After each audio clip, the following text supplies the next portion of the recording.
one of your most important commands to practice, apart from heel, is going to be your come command. And I want to demonstrate how you're going to practice this and some things to keep in mind when you do. Now, before we start, I want to go over a couple of basic things and words you're going to be using with Mia to help communicate to her what you want. Come means that she should come up to you, and then she should sit once she reaches you, and she should wait so that you can leash her up or do whatever you need to do or grab a hold of her if there's some distraction around that she's interested in. And so when we're practicing, I want to make sure that I ask for that complete behavior, that she comes all the way to me and she sits.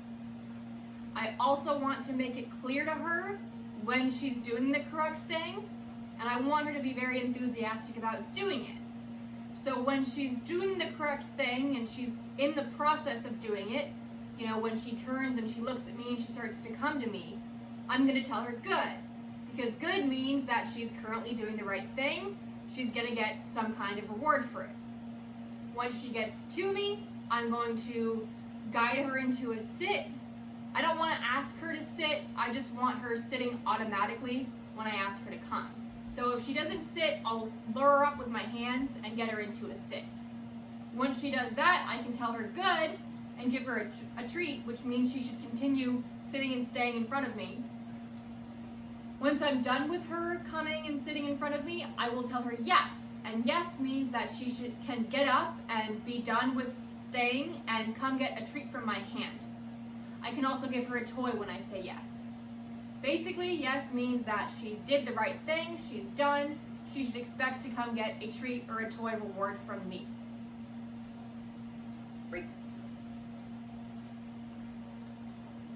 So what that's going to look like, you should always have treats on you or a toy on you. Mia, come. Good. Good girl. Good. Good. Treat when I say good. She's still in front of me. Good. Another treat for staying in front of me. And then when she's finished staying and I want to release her, yes. And she can get up and take the treat from my hand. So with my recalls, with my come command, I always want to reward because I always want it to be very enthusiastic. I want her to enjoy doing it, and I want her to be very consistent. So if you don't have treats on you and you're in an emergency, it's okay. You should expect, your training to come into place and to work for you. But when we're practicing, we want to make sure that we're always ready to reward her to maintain that enthusiasm and that strong recall. So again, Mia, come. Good. Good.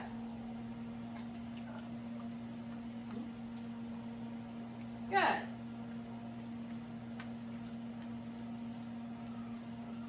Good.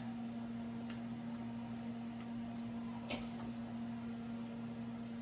A couple things to notice that I just did with her that will be helpful when you're practicing and when you need your recall for real life distracting situations is that I rewarded her while I was moving. So I told her good, and while I was backing up, I still gave her treats. I said good, I took a step back, I gave her a treat. And this can help to build some more excitement, some more enthusiasm, because it makes us and it makes our rewards more interesting. So I can reward a few times in a row, good, still moving, good, still moving, stop, she sits, good, reward that sit, start moving again, she should continue following me because I still want her to come, I haven't released her from her come command, good, she sits again, yes, now she's released and she's done. Great. We can also use toys. She likes toys a lot.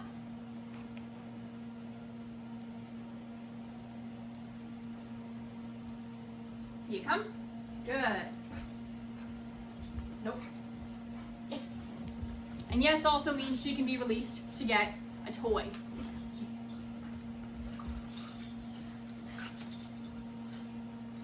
Now, when you're practicing or you're outside and there's distractions, if she seems confused or she gets stuck and she doesn't want to come, there's a couple of things that you can do. One, I would recommend having the leash on her for a few weeks, a few months, until she's a little bit older, a year and a half, 2 years. before you start having her completely off leash. But you can put her on a really long leash like this so that you can practice from greater distances without having to be worried if she sees a major distraction and doesn't want to listen, or if she gets confused and wanders off. Yeah. What we can also do to help her if she's confused is we can use movement to guide her towards us. So if I'm just standing still, that's not very interesting. That's not always very clear to her what she should be doing. But if I move backward, that's going to encourage her to follow me. Mia, come, and then move backward. Good girl. Yes. That's going to help her understand what she should be doing. Now the other tool that we have that I want you to be practicing with, leave it, is the e-collar. And so this kind of works like an invisible leash. We can use it to get her attention or to correct her if she sees a distraction that is just too interesting for her and too exciting for her to want to play with our toy or get our treats or really pay attention to us. And so we can use this to say, hey, I really need you to pay attention to me. And how we're going to use this when we practice is I'll have it on a pretty low level. She works very low, maybe a 3 or a 4. And when I tell her to come, I'm just going to tap this button. When she starts to come toward me, I'm going to let go of that button. So you can hold that pressure down on that red button, hold it down until she turns to you and starts to come to you. And then when you say good, because she's turning to you and coming to you, that's when you can release this pressure. So you don't have to use it every time you practice, but it's good to be comfortable with it. It's good to be familiar with it so that you can use it when you need it. So what that's going to look like is pressure, Mia, come. Good girl. And that pressure goes away. So I actually did use it there because she was sniffing a bag of food and she didn't want to come to me. So I went up to about an 8. We can scroll up on this if we need to, and that got her attention and she turned to me. You want it to be at whatever level is effective. So if she's not paying attention to me, I might go up 3, 4, 5 levels. Usually she works pretty low, so we can stick usually around 3 or 4. Again, pressure on the collar, tapping this button. Mia, come. She comes to me, good. That pressure goes away. Good. So I want you to practice inside your recalls 2